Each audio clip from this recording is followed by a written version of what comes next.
Naging mainit na usapin online ang kissing scenes nila, Joshua Garcia at Ivana Alawi.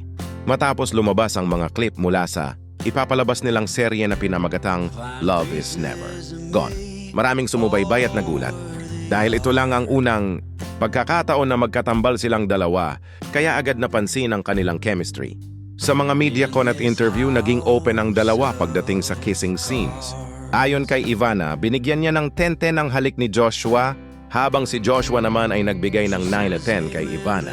Dahil dito, lalong uminit ang usapan at nag-viral. Dagdag kilig sa mga fans na mahilig sa romantic na eksena.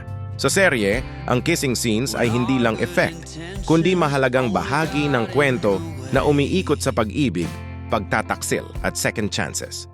Kaya kailangan itong ipakita ang lalim ng emosyon ng kanilang mga karakter habang kumakalat ang mga behind-the-scenes clips. Makikita na komportable at professional ang dalawa kahit intimate ang mga eksena. Ipinapakita nito na trabaho lang at bahagi ng pagiging artista ang kanilang ginagawa. Sa totoong buhay, wala namang kumpirmasyon na may relasyon sila. Lahat ng ito ay para sa proyekto nila. Pero dahil sa natural nilang acting at chemistry, marami ang kinikilig at patuloy silang pinag-uusapan online.